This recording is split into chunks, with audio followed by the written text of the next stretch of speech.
Hello everyone, कैसे हैं आप सब। मैं उम्मीद करती हूँ आप बहुत ही चुस्त और मस्त होंगे और अपने एग्ज़ाम्स आने वाले एग्ज़ाम्स की टर्म 2 की तैयारी बहुत अच्छे से कर रहे होंगे। ओके, तो आइए शुरू करते हैं आज टर्म 2 का एक और नया चैप्टर। उसकी क्विक रिवीजन शुरू करते हैं जिसका नाम है retirement of a partner. Retirement of a partner.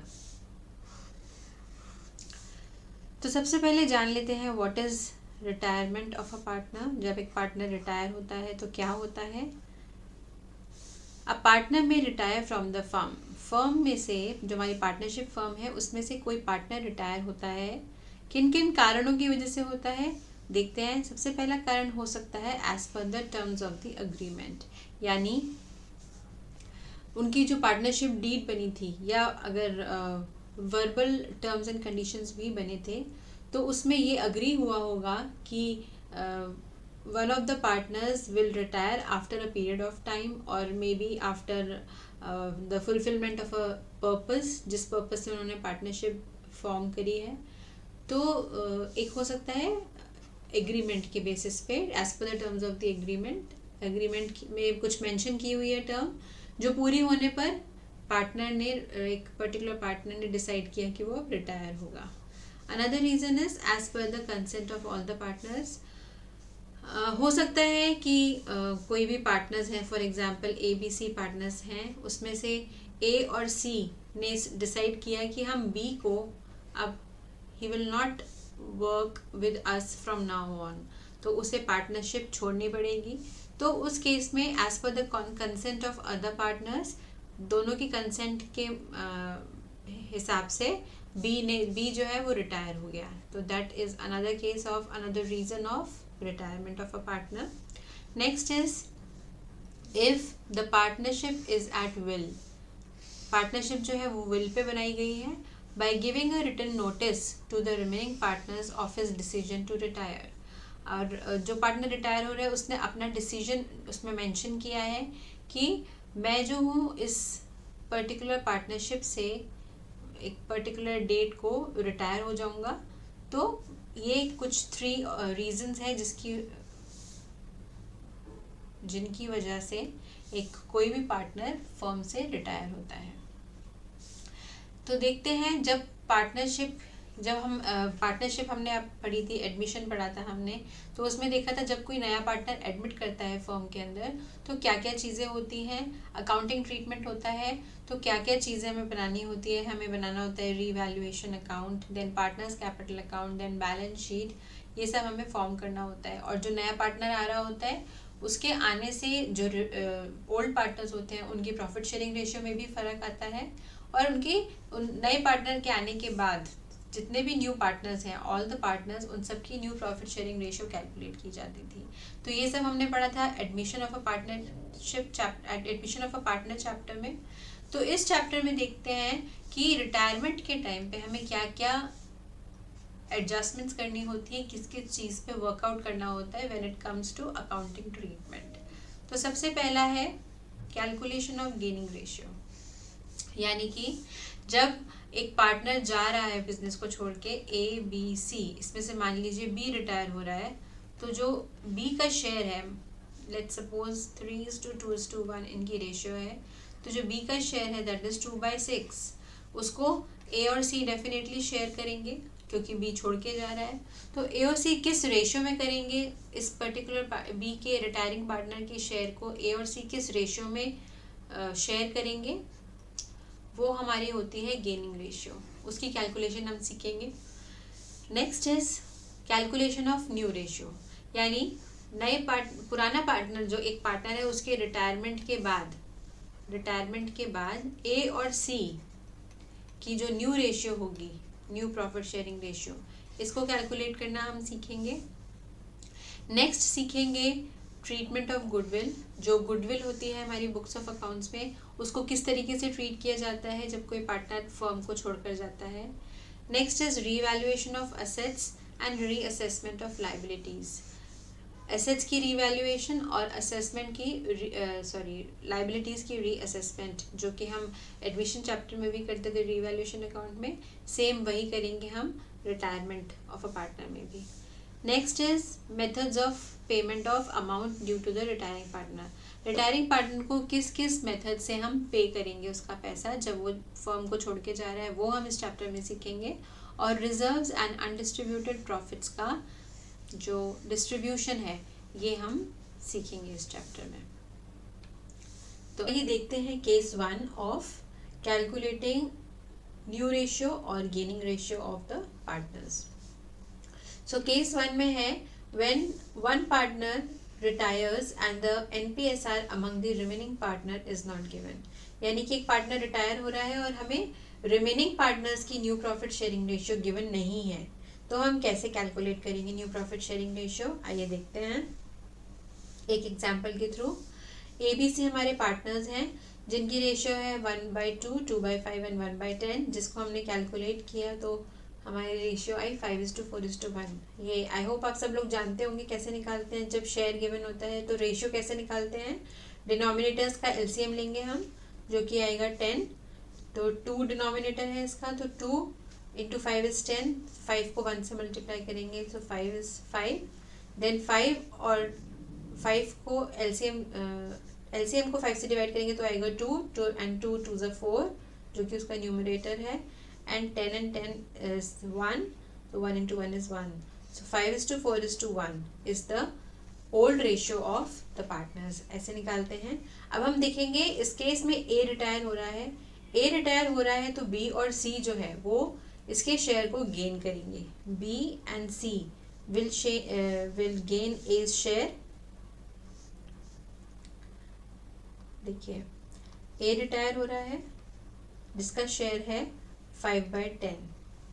इस शेयर को B और C किस रेशियो में गेन करेंगे, तो जैसे कि हमने देखा था जब A रिटायर हो रहा है और कुछ भी मेंशन नहीं है रेशियो के बारे में, तो A की रेशियो को क्रॉस करके जो आपकी रिमेनिंग रेशियो बची 4:1, ये इसी रेशियो में शेयर कर रहे हैं A का शेयर। तो निकालते हैं B's gaining share. This is not ratio, this is share, I hope you know this. तो जो A का शेयर है 5/10 × 4/5 which is the gaining ratio of the partners. तो आया हमारा दिस 5 and 5 गेट्स कैंसल, 4/10। अब निकालते हैं C's गेनिंग शेयर। C ने कितना गेन किया शेयर, 5/10 जो कि A का शेयर है इंटू 1/5 जो कि इनकी गेनिंग रेशियो है 1/5 विच इज 1/10। तो अब हम निकालते हैं B's new share. B's new share is equal to old share plus gaining share, यही हमने देखा था। देखिए new ratio is old share plus gaining share, तो वही हमने यहाँ फॉर्मूला लगाया है, new share is old share plus gaining share. तो B का ओल्ड शेयर क्या है, B का ओल्ड शेयर है 4/10 और इसका गेनिंग शेयर क्या है 4/10, this is 8/10। And similarly C's new share निकालेंगे। C's new share is again old share is 1/10 and gaining share is again 1/10, so this is 2/10, so the ratio is 8:2, that is 4:1, so this is the new profit sharing ratio। तो इसका एक shortcut क्या है, जब आपको first is आपको एक partner retire हो रहा है और उसका आपको पार्टनर रिटायर हो रहा है लेकिन आपको उसका NPSR नहीं पता है और ना ही हमें गेनिंग रेशियो पता है, तो उस केस में हमारी गेनिंग रेशियो भी ओल्ड रेशियो होती है। आई मीन अगर शॉर्टेस्ट वे इज आपकी जो ओल्ड रेशियो है पार्टनर्स की, उसमें से आप जस्ट देखिए कि कौन सा पार्टनर रिटायर हो रहा है। 5:4:1 थी, A रिटायर हो रहा था, तो हमने A की रेशियो को क्रॉस किया, हमारे पास बचा 4:1। So this 4:1 is their gaining ratio and this 4:1 is their new profit sharing ratio also. Alright, तो बहुत इजी तरीका है। अगर आपको ऐसा केस मिलता है so you need not, unless and until आपको कहा जाए, you need not have to calculate, make all such calculation, you only have to strike off the retiring partners share. जो बचेगा वही न्यू रेशियो है और वही गेनिंग रेशियो भी है। ऑलराइट, ओके, आगे बढ़ते हैं केस 2 की तरफ। केस 2 बोलता है, केस 2 में हमें कहा जा रहा है when the remaining partners take profit share of the retiring partner in an agreed ratio। यानी इस केस में क्या हो रहा है, इस केस में जो रिटायरिंग पार्टनर का शेयर है वो रिमेनिंग पार्टनर किसी पर्टिकुलर रेशियो में ले रहे हैं। That means that ratio is also defined. जैसे कि हमारा एग्जाम्पल है, इसमें ए बी सी 3 पार्टनर्स है जिनकी रेशियो है 5:3:2। सी इज गेटिंग रिटायर्ड, तो जो सी का शेयर है 3/10, ये ए और सी में ले रहे हैं, ए और सी ले रहे हैं किस रेशियो में, 2:1 में। That means this is their gaining ratio. तो हमें एनपीएसआर निकालने को कहा जाएगा, तो हम सेम फॉर्मूला अप्लाई करेंगे। तो इस पर्टिकुलर केस में बी इज गेटिंग रिटायर्ड, तो as new share is equal to 5/10 is their old and old ratio plus gaining ratio, this is new ratio। तो और इसको हम बोल सकते हैं new share is equal to old share plus gaining share. Alright, तो old share is 5/10, this is देखिए 5/10 and gaining,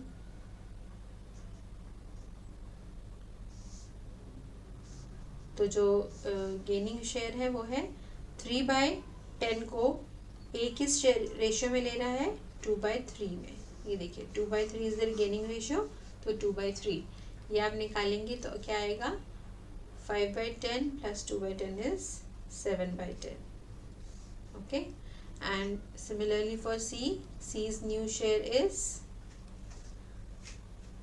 2/10 plus 3/10 का हाउ मच, 1/3।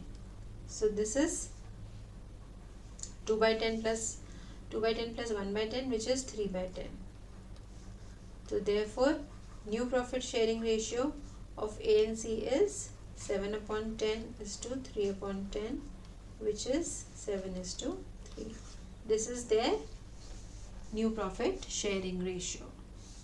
I hope आपको इतना समझ में आया होगा।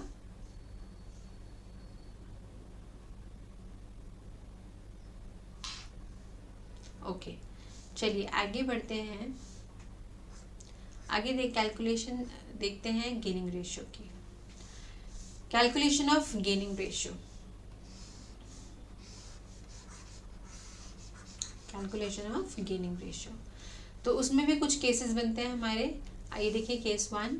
Case 1 is when information is not given और when agreement does not exist. जब कोई इन्फॉर्मेशन नहीं दी है हमें और कोई एग्रीमेंट भी नहीं है पार्टनर्स के बीच में, तो क्या होगा, सिंपली हमारी जो गेनिंग रेशियो होगी वो क्या होगी, कोई चीज़ मेंशन नहीं है। देखिए इसमें no is information is not given and agreement does not exist, तो क्या होगा, फाइंड गेनिंग रेशियो इफ, हमारे को गेनिंग रेशियो निकालनी है केस 1 में। If A retires, A retire होगा तो क्या करेंगे, simply you will strike off A share and whatever is left 2:1 is the gaining ratio of B and C. Okay, then next is case 2, 3:2:1 है, इसमें B retire हो रहा है तो B की रेशियो को आप स्ट्राइक ऑफ करेंगे। whatever is left 3:1 is the gaining ratio of A and C. Okay, and in case 3 when C is getting retired, तो सिंपली आप सी के शेयर को स्ट्राइक ऑफ करेंगे, जो बचेगा वही आपका गेनिंग रेशियो होगा 3:2 ऑफ ए एंड बी। तो this is the most simple case of calculating gaining ratio. आपको कुछ भी मेंशन नहीं है, सिर्फ आपको उनकी रेशियो के बारे में बताया है, ओल्ड रेशियो के बारे में, और आपको कहा गया है कि कोई पर्टिकुलर पार्टनर रिटायर हो रहा है। Apart from that no other information is given. तो आप क्या करेंगे, सिंपली आप उस रेशियो में से जो पार्टनर रिटायर हो रहा है उसके रेशियो को स्ट्राइक ऑफ करेंगे, जो बचेगा वही रिमेनिंग पार्टनर्स की गेनिंग रेशियो होगी। Alright, okay. तो चलिए देखते हैं केस 2। केस 2 इज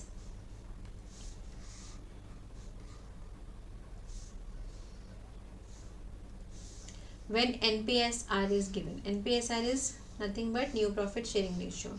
अब इस पर्टिकुलर केस में क्या होगा, इस पर्टिकुलर केस में आपको ओल्ड रेशियो तो पता ही होगी और न्यू प्रॉफिट शेयरिंग रेशियो भी पता होगी, and you would be asked to calculate the gaining ratio. तो हमें फॉर्मूला तो पता ही है, gaining ratio is new ratio minus old ratio. New ratio, जब ओल्ड रेशियो में हमने गेनिंग रेशियो को ऐड किया था तो हमें न्यू रेशियो मिली थी। अब न्यू रेशियो में से आप ओल्ड रेशियो माइनस करेंगे तो आपको गेनिंग रेशियो मिलेगा। तो एक एग्जांपल के थ्रू देख लेते हैं। ABC पार्टनर्स हैं, उनका शेयर दिया हुआ है हमें 1/2, 3/10 एंड 1/5। तो उनकी एक बार रेशियो निकाल लेते हैं, क्या आएगी। इसका 2, 10, 5 का एलसीएम निकालिए, आएगा 10। सो 5:3:2। ओके, 5:3:2 उनकी रेशियो हो गई, ओल्ड रेशियो। हमें न्यू रेशियो पता है ए और सी की 3:2। That means who is getting retired, partner B is getting retired. तो हमारे ए और सी की न्यू रेशियो पता है हमें गेनिंग रेशियो निकालनी है। तो गेनिंग रेशियो का सबसे पहले फॉर्मूला देख लेते हैं, क्या होगा। Gaining ratio is equal to, which one is greater, new ratio और old ratio. Obviously new ratio, क्योंकि न्यू रेशियो में कुछ ओल्ड रेशियो में ऐड होके हमारी न्यू रेशियो बनी है। तो कौन सी रेशियो बिगर हुई, न्यू की ओल्ड, न्यू। तो new share minus old share. So this is what, this is gaining share. आप कुछ भी लिखिए, गेनिंग शेयर लिखिए, रेशियो लिखिए, आपको अकॉर्डिंगली सॉल्व करना होगा। तो गेनिंग शेयर, तो A is gaining share is how much, what is his new share, new share is 3/5 minus old share is 5/10। तो LCM निकालिए, 10, 2 3 6 minus 5, so 1/10 is his share। C is gaining share is, what is the new ratio, 2/5 minus 2/10।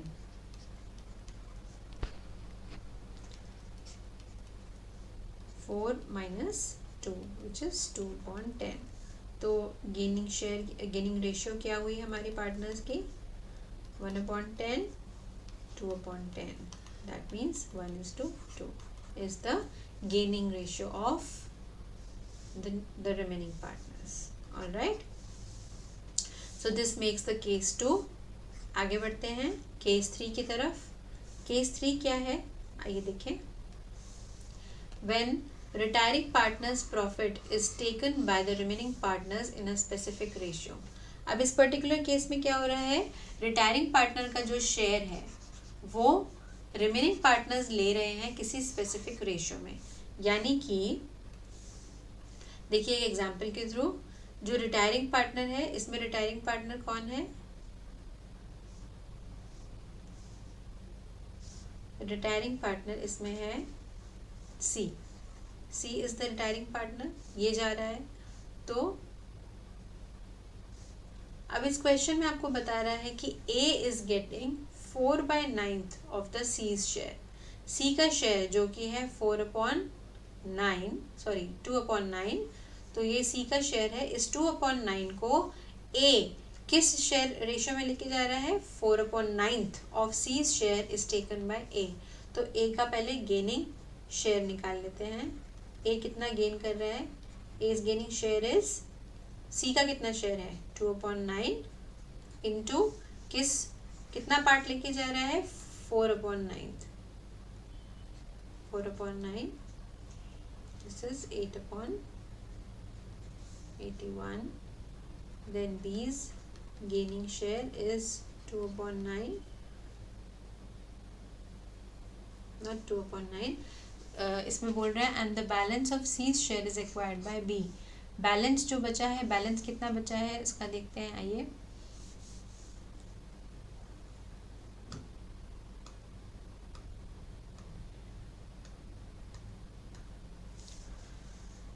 Balance कितना है, तो 2/9 था ए का share, उसमें से 8/81 लेके गया है ए, तो उनका रिमेनिंग कितना बचा?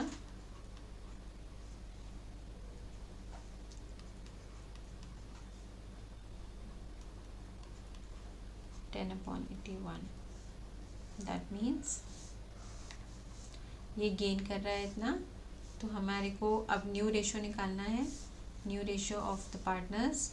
So new share of A is how much? Old share plus gaining share. तो ओल्ड शेयर कितना है ए का? 4/9 प्लस कितना गेन किया है उसने? 8/81।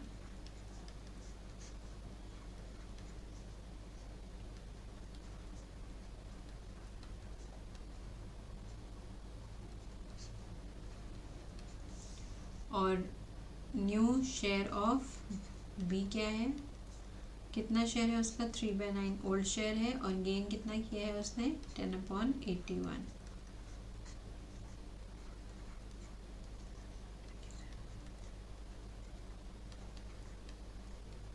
That means 37/81। तो उनकी जो NPSR है, therefore NPSR is equal to 44/81 is to 37/81. That means 44:37 is their new profit sharing ratio. Alright, hope this is clear to you. एक बार दोबारा देख लीजिए। इसमें बताया था उसने कि A ने 4/9 ऑफ C's शेयर मिला, गेन किया है। तो 4/9 ऑफ C's शेयर, C का शेयर कितना है? 2/9। तो ये मिला है ए को, और बी के लिए लिखा था and the balance of C's share is acquired by B. तो बैलेंस कैसे निकाला हमने? सी का पूरा शेयर, उसमें से जो ए ने गेन किया है उसे लेस किया हमने, तो हमें रिमेनिंग शेयर मिला 10/81। So that is the share which is gain by B. और उनकी न्यू शेयर निकालने के लिए हमने ओल्ड शेयर में, ए का ओल्ड शेयर था 4/9 में, उसका gaining share which was 8/81 add किया, तो हमें ये मिला। सिमिलरली फॉर बी, उसके ओल्ड शेयर में 3/9 में हमने 10/81 उसका गेनिंग शेयर ऐड किया, तो हमें मिला 37/81, जिससे हमने NPSR निकाला which is 44:37। I hope this case is also clear to you.